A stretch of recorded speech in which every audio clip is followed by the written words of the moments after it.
country, we must be prepared.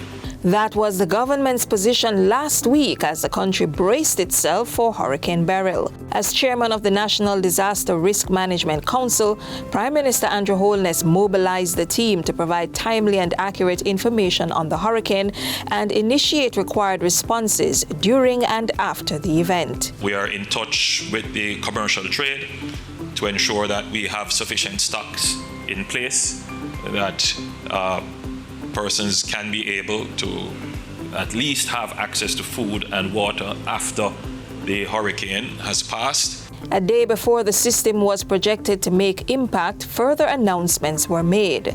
The government has made a special allocation of $5 million per constituency to assist with emergency cases for food and building supplies through the Constituency Development Fund, the CDF. The Minister with responsibility for commerce will also make an order under Section 8 of the Trade Act to prevent price gouging of essential goods during a period of disaster. Following the hit by Hurricane Beryl on Wednesday, the country went into recovery mode. To craft a comprehensive and targeted response, Prime Minister Holness toured parishes, including St. Elizabeth and Clarendon, that were most affected. He directed that the first step was to restore electricity and other utilities to communities. The next level of service would be to help people who have been displaced, they can't live in their homes, their circumstances are very uncomfortable, to help them to get back on their feet.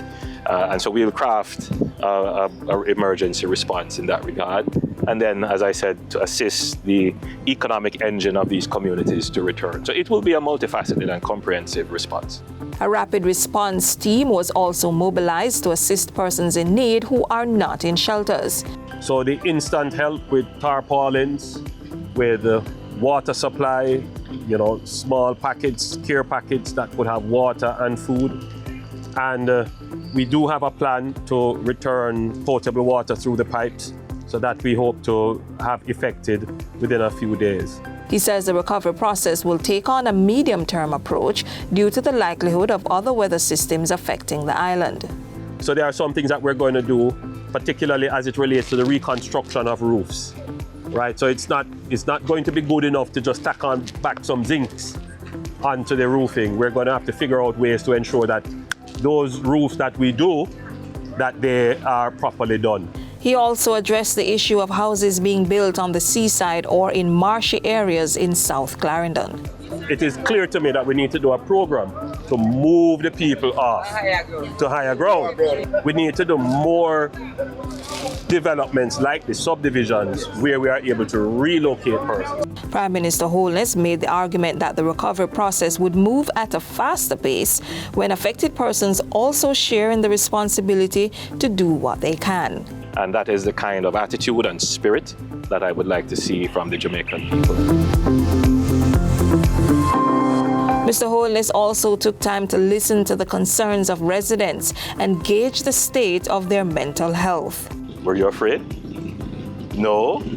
So when the winds were blowing and howling and the roof was trembling, threatening to lift from its anchors, you were not afraid? Well, you're a brave guy. Gentlemen, somehow not too young for no storm. But when you come no storm now. But we survive. We survive. Prime Minister Holness also applauded first responders and the National Disaster Response Team for their coordination of mitigation measures for Hurricane Beryl. You have done so far an excellent job. We have a very good institution in ADPEM. We have good knowledge. We have good experience. Our officers and personnel are well trained and indeed are world class. I heard of the dedication of the staff that some of you have been here for almost 24 hours working through the storm. And I want to express on behalf of the people of Jamaica great gratitude. How stuff is gone? Oh Lord. But you see, that tells you about the spirit. Because you didn't look down and sunken, you still look optimistic. And you are still at work. These are the kinds of stories that the Jamaican people need to hear. That we are committed people. even when we're going through our own struggles, we turn up at our jobs and we give our best. I want to thank you and say how much we appreciate it. As the recovery efforts continue, Prime Minister Andrew Holness is reiterating the clear and present danger of climate change and the need to build resilience. We have been mainstreaming climate resilience in all our plans and programs, including the design and construction of our new infrastructure, our fiscal arrangements, and in our national security planning. We continue to build our reserves to ensure protection against both low and high frequency events. By any measure, as a country, we are more prepared than at any time in our history.